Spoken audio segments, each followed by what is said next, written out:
Ochite guys, how you doing? Welcome back to my channel, Rum Mania. I'm Carol J. I have another video for you today, and today's video is called Copism, and I'll see you on the next shot.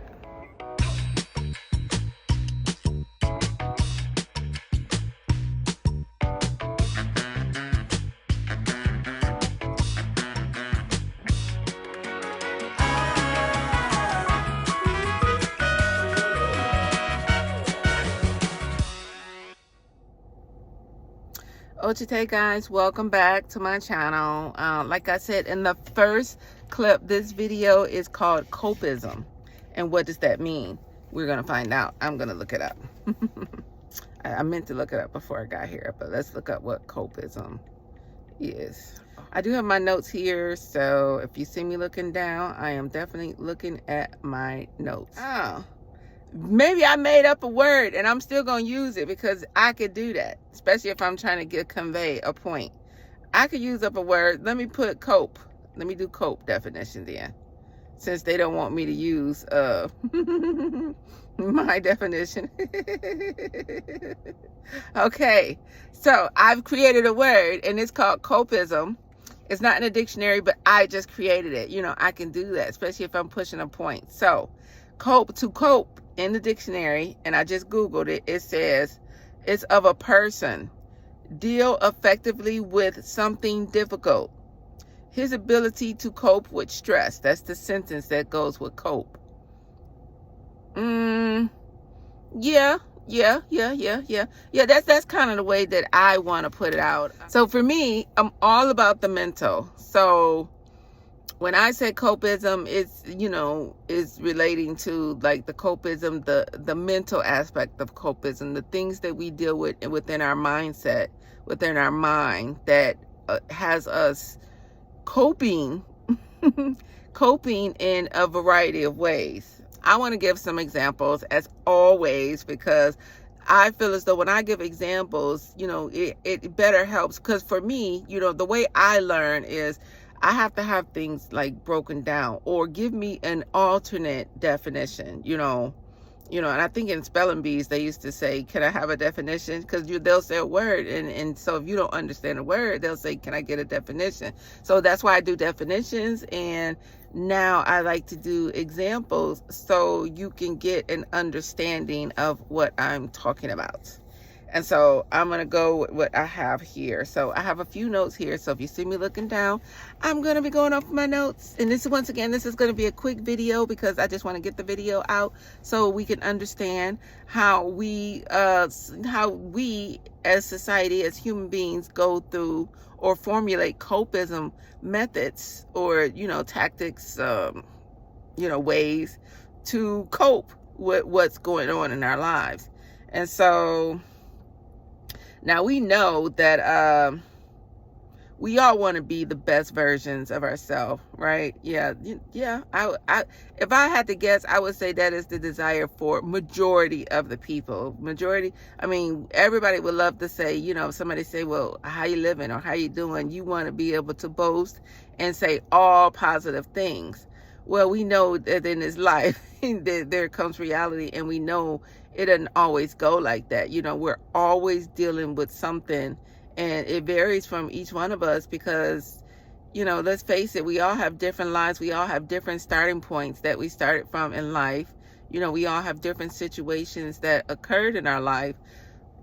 And sometimes those occurrences that happen in any one person's life could cause remembrances, and I'll say remembrances that are lingering around in the mind, and that may cause certain levels, certain requirements to cope with these things. So let me give an example. So let's say relationships, and these are just examples. I'm just giving examples. So if what I'm saying, if this is something that happened to anybody, that I am not targeting you, I don't know you, I'm giving examples. But if it is you, then just listen. You know, if you don't want to listen, turn it off if it's triggering you. So let's say, when I say copism, let's say as a child you were abused in some way, shape, or form, and as you grew up, you still feel the pain of that abuse. Like it still replays in your mind. You still can feel the pain of that abuse. And because you still feel that, it may, when you decide to get in, relationships, other relationships, you may find that the pain or the trauma from when you was a child and you were abused comes back up. Like it continues to come back up. And so what you may find yourself doing unconsciously, some people do it consciously and some people do it unconsciously. Let's say, some people, you may have one person say, well, because of what happened to me as a child, I can't, I do this, and this, and so it's almost like they're saying, this is what happened to me as a child, so show me sympathy or let me get away with what I'm doing because this is what happened to me. So you have that end. And then you have the other one who unconsciously may be doing things where, let's say you in a relationship and your mate is trying to get close to you, and because you're hurt, you're pain, and so because of the pain and the hurt from the abuse that you got, you kind of like close yourself off emotionally. So you're in a relationship, but you can't go deep like into that relationship. You can't get close to anybody because you still holding on to the pain and the things that happened to you as a child. So the copism, you cling to wanting. In my perspective, the copism part for this one is you voice out or you present behaviors or actions or sometimes words to others as a form of sympathy, as a form to force them to have sympathy for you and what happened to you as a child, even though the people had nothing to do with it. So let me say that again. Because of what happened to you as in regards to relationship, you were abused or whatever, and I'm not going into no specific way, just say abused. And so as you go into other relationships, you either verbally say it or you behave in a certain kind of way, and then you always use, well, you don't understand, this is what happened to me at such and such age. So you use that as a copism to get away with your behavior, your actions, your words, or whatever, and you're trying to force someone else to accept your behaviors, your actions, your words, whatever, because of what happened to you as a child. And that's a form of, that's how you have decided to cope with the abuse of being a child.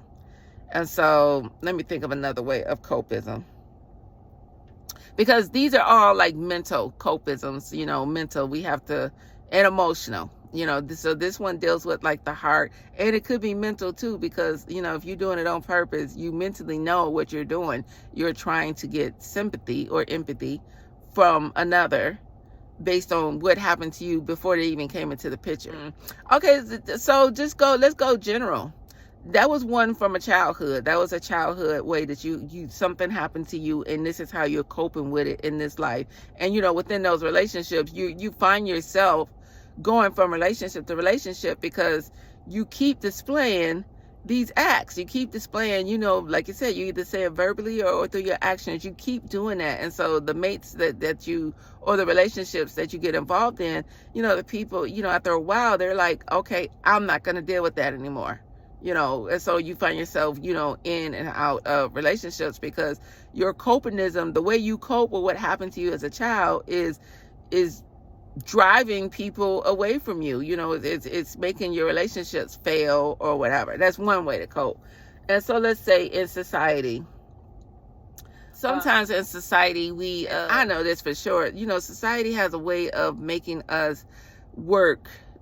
All I do is work. Right. Some society has a way of keeping us busy, meaning work, or just a lot of things going on. There's a bunch of things going on, and don't even throw kids in the mix. This could be with kids or without kids, but if you throw kids in the mix, this is just more things that you have to do. You gotta work, you gotta you pay the bills, you gotta go grocery shopping, you gotta cut the grass, you gotta take out the garbage, you gotta get life insurance, so society has a way of keeping us all like bombarded with things that we have to like take care of. And so, so a lot of times that, we'll say, man, on Friday, or, every day after work, you'd be like, you know what, I'm going to the store and I'm going to get me something to drink, being spirits, alcohol. you know. And so you're using the alcohol, and I know I've done it, you know. We're using the alcohol as a way to cope with what the world is throwing at us, you know. And I'm not saying nothing's wrong with that, you know, provided it's not harming your life. If, you know, the alcohol, I'm not saying that, right? If you're 21 or wherever you are and you are legal drinking age, then, but I'm not saying anything wrong with that. I'm just saying these are form of copisms that we use to try to relax and, you know, and accept what's actually, you know, taking place within our lives. And these are just something for awareness, because, you know, you have some people who go through the copism and it goes beyond just having like a drink, or, you know, beyond just, you know, settling or relaxing a little bit. It goes beyond that to something else. And so once again, that causes, you know, certain actions, you know, certain words, you know, that messes up, you know, the people around them, and their selves. Let's say you don't wait till you get home. Let's say you got your drinks and stuff, you know, right after work, and you in the car. Let's say you don't wait to get home, and you indulge, you know, in the car, or you go to a bar or whatever. And so now your copism then cause you to get in the car when you a little tipsy or whatever, you know, and you get pulled over, you know. So, you know, your copism has caused you a lot of grief and stuff like that. So, you know, this is just a video for awareness, and it's just to show how the things that are in our mental and emotional can affect us and cause us to indulge in copism actions that help us maintain throughout, you know, life. And I was talking to a young lady one time. She was young. She was like the 20 something, and she was telling me that she was, you know, a recovering. I can't remember. She said I want to say she was recovering off of drugs, narcotics. And she was saying that, you know, when she was in her partying days, maybe it was alcohol, in her partying days, she said all the kids or young adults in her environment, their method of going out was to go out and crash. That she said something on the lines of that. And so I'm gonna say, I said, so what does that mean, going out to crash? And she said, you either drink or do whatever you do, you know, narcotics, drugs, whatever, until you crash, until you can, like, you just crash. So she said that was the purpose for them to go out. Like, that's how they classified going out. They would call each other and say, hey, you want to go out so we can crash? And I had never heard that before. Like, you know, I've been around a while, and so, you know, I'm not in my 20s, but it just kind of let me know the generations of how they're coping with certain things, and how, you know, the coping can be, you know, detrimental, because she said she was off the handle. Like, she was doing crazy things. Like, her mother would have to come and look for her, and, you know, she would be missing, and, you know, I was like, you know, you ought to be grateful, you know, that you are still alive, because, you know, we all know if you do certain things and you don't know where you are and you get a chance to wake up, then that's a blessing in itself, you know. So the idea when she told me that's what they do for coping, let me know that it's serious. Like, the mental of, and I don't know if that was just her particular group, but I just want to say, you know, if that's the mentality of the, you know, a percentage of the population's group, then, you know, maybe support groups can be started or something to kind of support each other. Because if that's your main focus for going out, is to go out and crash, I don't even see where the fun is in that. You know, when I was in my 20s and we went out, we went out, and the purpose we said was to dance and have fun. And if we got a little toasty in the process, that was just a product of dancing and having fun, not the goal. But the idea that she told me that was the goal, let me know that that's kind of dangerous, and, you know, it's kind of dark, and, you know, it kind of had me concerned. And so if you feel like you are in any kind of situation where your copism is urging you to just go out and crash, then maybe yeah, the support groups, talk to somebody, seek other remedies, talk to somebody you trust, talk to a professional, talk to, get a friend group, or, or ask yourself, is this really productive for me? Like, is this really what I want to be doing? How is this? What are the short-term effects of this? What are the long-term effects of this? And I'm not trying to tell anybody what to do. I'm just saying just how I witness, how I observed the copism, and how it was blatantly told to me. Like, it was directly told to me based on, her particular age group of what the thing is now. And I was like, is that what everybody says? She said, yeah, that's pretty much what everybody, in our group say, And I know it's not everybody in that age group, but I would imagine that's a lot what a lot of people, what some people are coping, how they're coping. And, copism can start off as just having fun, to going out to crash, to turning into addictions. And, addictions can be anything. We know addictions is not just like drugs. Addictions can be alcohol. Addictions can be doing something excessively. It could be sex addictions. It could be, the addictions. Addictions is something that you are addicted to doing excessively, I would say. You know what? Let me look it up. Let me see what addictions say. So we can be clear on what addictions are. Addictions meaning, it says the fact or condition of being addicted to a particular substance, thing, or activity. And the sentence, he committed the theft to finance his drug addiction. And then they got dependency down there. So it says the fact or condition of being addicted to a particular substance, thing, or activity. Substance, thing, or activity. So we know it could be anything. We know it could be a substance, and we know it could be a certain behavior, something that you do, So, we all have, this world is something else, it takes a lot. And then there's a lot of other pressures, I say unnecessary pressures that, that are absorbed in this world, which I do think that compound the form of addictions or the copism that people have.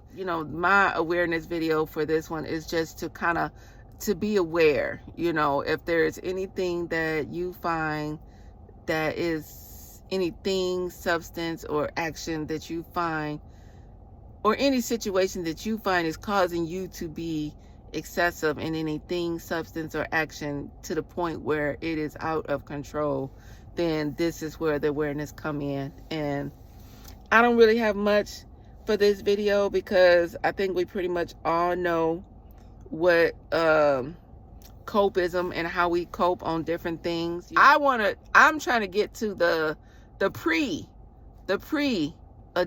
part. I want to get to the pre-addictive part in order for the mind to be more balanced, to try to figure out ways to handle things a little bit differently, a little bit better, or a little bit more balanced, and maybe we can learn. That's the goal of mine, to get ahead of addictions to the point where even if something does or is happening within your world, then there are solutions or ideal, better alternatives, in ways of handling these things, maybe working out, running, exercise, and, like I said, this is a informative video for awareness. But one scripture that I do want to leave you with in regards to copism, because there's a lot going on in this world, and I know we all have to find a way to keep monkeys off our back. That was the saying that's my saying. There's a whole bunch of sayings that people say to keep themselves in balance. People, mine is keep the monkeys off your back, so.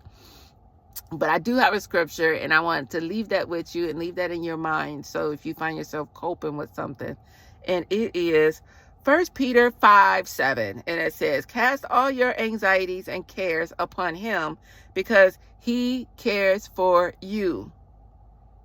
And that scripture is the same with burdens. Cast your burdens upon the Lord, for his yoke is light, your burdens are heavy. So if you feel like you're going through something that requires you to have copism in a dangerous way, then, you know, cast your burdens on the Lord. His yoke is light, your burdens are heavy, and, you know, he can relieve you from that. You know, he can soothe you from that. And that is my message for copism as a form of awareness, because I'm all about the mental. I want everybody's mental to be sound, of sound mind and disciplined and fearless, you know.